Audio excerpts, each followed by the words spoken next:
মুখ্যমন্ত্ৰী হিমন্ত বিশ্ব শৰ্মাৰ বিৰুদ্ধে বিদ্যুৎ বোৰ্ডলৈ দেৱে যিখিনি মন্তব্য আগবঢ়াইছে এই মন্তব্য আপোনালোকক শুনাম কাৰণ তেখেতে কৈছে যে মুখ্যমন্ত্ৰী হিমন্ত বিশ্ব শৰ্মাই যেনে ধৰণে ধাৰ কৰি চৰকাৰখন চলাইছে ধাৰত যিটো চৰকাৰখন পুত গৈছে আপোনালোকে নিশ্চয় জানে কথাবিলাক যেটো টেক্সৰ ওপৰত টেক্স প্ৰতিটো বস্তুতে আপোনালোকে প্ৰত্যেকটো বস্তু কিনিবলৈ যায় আপোনালোকে দেখা পায় যে আজি যিটো দাম কাইলৈ হয়তো বেলেগ এটা দাম এনেকুৱাকৈ যেটো দাম বৃদ্ধি কৰিছে প্ৰত্যেকটো বস্তুতে যাৰ ফলত সৰ্বসাধাৰণ জনতা ইতিমধ্যে জিয়াটো ভুগিব লগা হৈছে আপোনালোকে নিশ্চয় কথাবিলাক জানে কাৰণ প্ৰত্যেকটো সামগ্ৰীতে যেটো মূল্য বৃদ্ধি শাক-পাচলিৰ পৰা আদি কৰি যিমানবিলাক বস্তু আছে প্ৰত্যেকৰ দাম বৃদ্ধি হৈছে গতিকে এনেকৈ যদি চৰকাৰ চলাবলৈ হয় তেতিয়াহ'লে কিমান দিন চলাব গোটেই কথাবিলাক যেটো ৰাইজে জানিছে যাৰ কাৰণে ইতিমধ্যে ৰাইজে এইবাৰ বিজেপিৰ বিৰুদ্ধে থিয় হৈছে আৰু ইতিমধ্যে আপোনালোকে জানে যে উপ নিৰ্বাচন যেটো আহি আছে মুখ্যমন্ত্ৰী হিমন্ত বিশ্ব শৰ্মাই কৈছে যে উপ নিৰ্বাচন নহবও পাৰে কাৰণ নিৰ্বাচন আয়োগৰ ওপৰত যেটো মুখ্যমন্ত্ৰী হিমন্ত বিশ্ব শৰ্মাই মন্তব্য কৰাক লৈ যি মন্তব্য প্ৰকাশ কৰিছে বিদ্যুৎ বোৰ্ডলৈ দেৱে আপোনালোক শুনালৈ বিচাৰিছো কি কৈছে তেখেতে এবাৰ শুনি লওক আছে নগাঁও সন্মানীয় সাংসদ বিদ্যুৎ বোৰ্ডলৈ ডাঙৰীয়া দাদা আপোনাক নমস্কাৰ জনাইছো নমস্কাৰ পুনতে আপোনাক সুধিছো আপুনি ক্ৰমাগত দ্বিতীয়বাৰৰ বাবে জয়লাভ কৰিলে কি ক'ব এই মুহূৰ্তত স্বাভাৱিকতে মই আনন্দিত আৰু জনসাধাৰণে মোৰ ওপৰত আমাৰ বিশেষকৈ ভোটদাতা ৰাইজে মোৰ ওপৰত আস্থা ৰখাৰ বাবে মই সকলোৰে ওচৰত কৃতজ্ঞ এই শপত গ্ৰহণ কৰিব লাগিব স্পেচিয়েল সেশন দিছে গতিকে দিল্লীলৈ কেতিয়া যাব মই পৰহিলৈ গৈ আছো দিল্লীলৈ যোৱাবাৰতকৈ আপোনালোকৰ ষ্টেণ্ড বাঢ়িছে যদি আপোনালোকে ইণ্ডিয়া এলায়েন্স চাই বা কংগ্ৰেছৰ 100 হৈ গ'ল এজন ইণ্ডিপেণ্ডেণ্ট এজন দুজনে যোগদান কৰিছে গতিকে গোটেই হাউচত আপোনালোকৰ ৰণকৌশলটো কেনেকুৱা থাকিব নাই ৰণকৌশল মানে এটা কথা ঠিক যে আমি ক্ষমতাত আহিব নোৱাৰিব পাৰো কিন্তু যোৱাবাৰ যেনেকে তেওঁলোকে যিটো মই কওঁ যে দানৱীয় সংখ্যাধিক্য লৈ পেলাই যোৱাবাৰ তেওঁলোকে গণতন্ত্ৰৰ যিবিলাক সুস্থ পৰম্পৰা সেই পৰম্পৰাবিলাক তেওঁলোকে ভৰিৰে মুহাৰি তেওঁলোকে পাৰ্লিয়ামেণ্টক সঁচা কথা ক'বলৈ গ'লে এটা শিখণ্ডী হিচাপে লৈছিলে তেওঁলোকৰ যিটো একনায়কত্ববাদী মোদী ডাঙৰীয়াৰ যিটো একনায়কত্ববাদী যিটো মনোভাৱ সেই মনোভাৱ লৈ পেলাই তেওঁলোকে নিজৰ সংখ্যাধিক্যৰ বলত এনেকুৱা ধৰণৰ কাম কৰিছিলে যে আমাৰ মূৰৰ ওপৰত ঠিক যেনেকে বুলডোজাৰ চলাই পেলাই তেওঁলোকে ভালেমান আইন তেওঁলোকে গ্ৰহণ কৰাই লৈছিলে গৃহীত কৰাই লৈছিলে ৰাজ্যসভাত বা বিশেষকৈ লোকসভাত আৰু বহুত এনেকুৱা ধৰণৰ আইন তেওঁলোকে আখুৱা থাকি গ'ল গণতন্ত্ৰৰ যিবিলাক কণ্ঠ আছে সেইবিলাক গোটেইবিলাক তেওঁলোকে নেলুচেপা দিছে তেওঁলোকে স্তব্ধ কৰিছে আৰু আটাইতকৈ ডাঙৰ কথা গণতন্ত্ৰক সুস্থভাৱে সজীৱভাৱে জীয়াই ৰখাৰ বাবে সাংবিধানিক যিবিলাক অনুষ্ঠান আছিলে মইতো ন্যায় ব্যৱস্থাৰ কথাও কম বা বেলেগ যিবিলাক ব্যৱস্থা আছে ইলেকশ্যন কমিশ্যন অফ ইণ্ডিয়া তুমি জানা সেইবিলাককো তেওঁলোকে নিজৰ মানুহ সোমোৱাই পশ্চাদঘাতী যেনেকে হিন্দী কানি পেলাই চুৰে যেনেকে আগতে চুৰ কৰিছিলে তেনেকে এই অনুষ্ঠানবিলাক সাংবিধানিক অনুষ্ঠানবিলাকৰ ভিতৰত সোমাই তেওঁলোকে কলুষিত কৰিছে প্ৰদূষিত কৰিছে আৰু গণতন্ত্ৰক হত্যা কৰিব পৰা সকলো কাম এই আনুষ্ঠানিক সাংবিধানিক যিবিলাক অনুষ্ঠান আছে সাংবিধানিক অনুষ্ঠানৰ পৰাও তেওঁলোকে আজিকালি কুটাঘাতমূলক কাৰ্য কৰিবলৈ আৰম্ভ কৰিছে গতিকে এইটো আমাৰ দেশৰ কাৰণে বৰ বিপদজনক আৰু এইটো নিৰ্বাচনত মই এইটো কথাই ক'ব পাৰো যে এইটো নিৰ্বাচনৰ পিছত এতিয়া লোকসভা এইখন লোকসভা যিখন হৈছে 24 তাৰিখৰ পৰা ইয়াত অন্তত আগৰ নিচিনাকে তেওঁলোকে মানে একনায়কত্ববাদীভাৱে সকলোৰে কোনো ধৰণৰ বিতৰ্ক কোনো ধৰণৰ আলোচনা এইবিলাক নকৰে আৰু টিডিপি দল আৰু জেডিইউ দল দুইটা আঞ্চলিক দলেই হয় তেওঁলোকৰ ওপৰত আমাৰ আস্থা আছে কাৰণ তেওঁলোকৰ ওপৰতেই গভৰ্ণমেণ্টখন টিকি থাকিব গতিকে মোদী ডাঙৰীয়াই যদি আগৰ দৰে তেওঁৰ দৰে গুৰু গোসাঁই নমনা এনেকুৱা ধৰণৰ একেবাৰে নিজৰ সংখ্যাধিক্যৰ বলত যদি এনেকুৱা ধৰণৰ কাম কৰিব খোজে মই ভাবো এই গভৰ্ণমেণ্টখনে বিপদৰ সন্মুখীন হ'ব আৰু বিশেষকৈ ধৰক তেওঁলোকে হিন্দু ৰাষ্ট্ৰ বা ইউচিচি এই গোটেই বিষয়বস্তুবিলাক এতিয়াতো টিডিপিয়ে কৈ দিলে যে তেওঁলোকক মুছলমানৰ 4% ৰিজাৰ্ভেশ্যন লাগে গতিকে স্বাভাৱিকতে অকমান অসুবিধাত পৰিব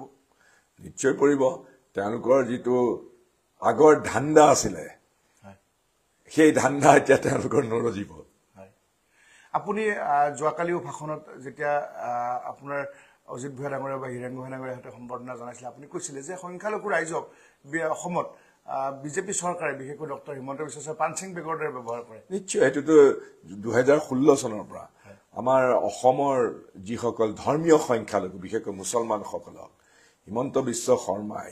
তেওঁৰ যিটো কুৎসিত ৰাজনৈতিক এজেণ্ডা তেওঁ গোটেই অসমৰ জনজীৱনটো দুভাগ কৰিলে, দুখন দুনিয়াত বিভক্ত কৰি দিলে আৰু এই দুইখন দুনিয়াৰ মাজত তেওঁ ঘৃণাৰ ৰাজনীতি আমদানি কৰিলে। সেইটো আমাৰ অসমৰ কেতিয়াও সত্তা নহয়, সেইটো আমাৰ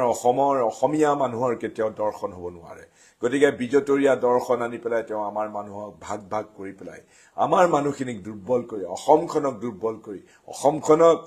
প্ৰগতিশীল মনোভাৱেৰে সৈতে আগলৈ লৈ যোৱাৰ সলনি তেওঁ মধ্যযুগীয় চিন্তা চৰ্চাৰ আমদানি কৰি তাৰ দ্বাৰা ৰাজনীতি পৰিচালিত কৰি তেওঁ অসমখনক পিছলৈ লৈ যোৱাৰ ৰাজনীতি কৰিছে। সেইটো অসমৰ ৰাইজে কেতিয়াও গ্ৰহণ নকৰে, ক্ষমা নকৰে। হয়তো অলপ সময়ৰ কাৰণে টেঙাম তেওঁলোকে বিক্ৰী কৰিবলৈ সক্ষম হৈছিলে, কিন্তু এইবাৰ নিৰ্বাচনে জল পটকে এটা ডাঙৰ বাৰ্তা দি দিছে যে অসমৰ মানুহে তেওঁৰ এই ধৰ্মীয় মেৰুকৰণৰ যিটো ৰাজনীতি সেই ৰাজনীতি আৰু গ্ৰহণ নকৰে। কিন্তু এফালে যদি চাই তেনেহ'লে আগৰ পৰাই আপোনালোকে যেতিয়াৰ পৰাই দল গঠন কৰিছে তেতিয়াৰ পৰাই সংখ্যালঘু ৰাইজক লৈ আপোনালোকে পলিটিক্স কৰে। সেইটো মিছা কথা। সংখ্যালঘু ৰাইজক লৈ পেলাই আমি পলিটিক্স নকৰোঁ। আমি না সংখ্যালঘু না সংখ্যাগুৰু। মই তোমাক এটা উদাহৰণ দিছোঁ। মোৰ নগাঁও সমষ্টিত সেইটো এটা মোৰ সৌভাগ্য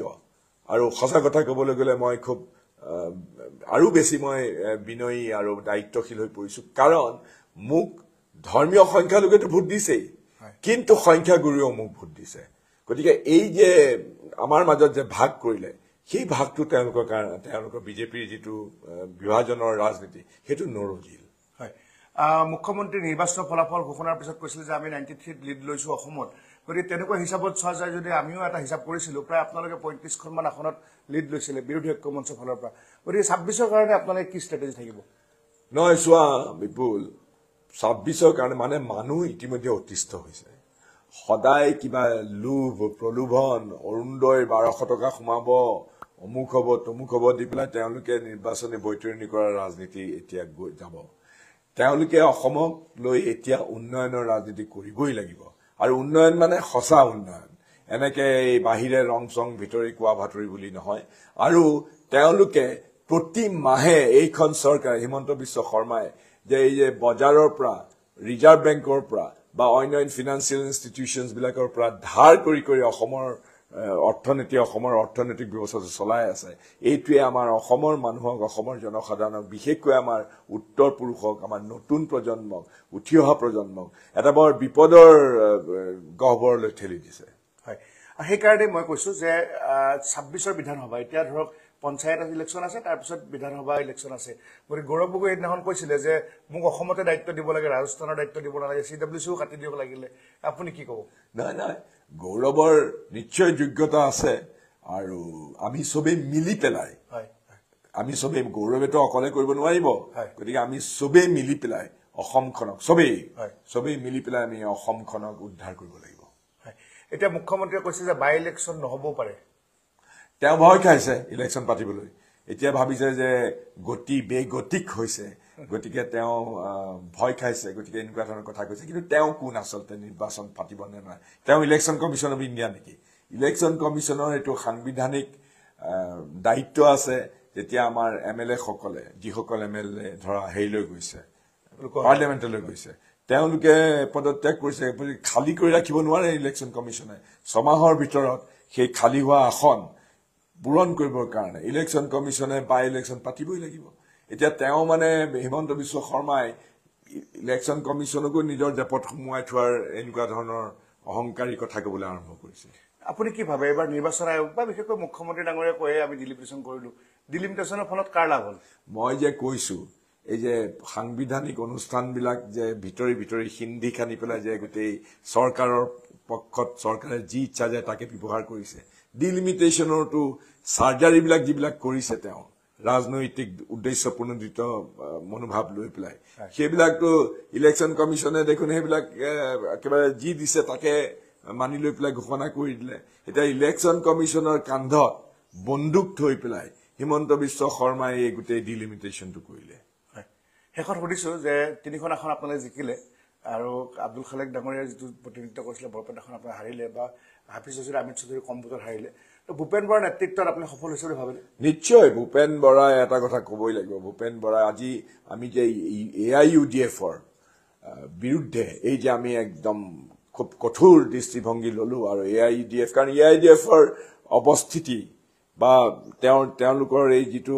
এইটো তেওঁলোকে আমাৰ অসমত এই যে বিভাজনৰ যিটো সাম্প্ৰদায়িক ৰাজনীতি তাত তেওঁলোকে অনুঘটকৰ ভূমিকা পালন কৰি আহিছিলে গতিকে AIUDFৰ বিৰুদ্ধে যিটো আমাৰ শক্তিশালী যিটো স্থিতি লৈছিলে ভূপেন বৰাই তেওঁক মই ধন্যবাদ জনাওঁ আৰু ভূপেন বৰাই সঁচা কথা ক'বলৈ গ'লে এজন যোগ্য ব্যক্তি আৰু তেওঁ অতি শক্তিশালীভাৱে কংগ্ৰেছ দলক নেতৃত্ব দিছে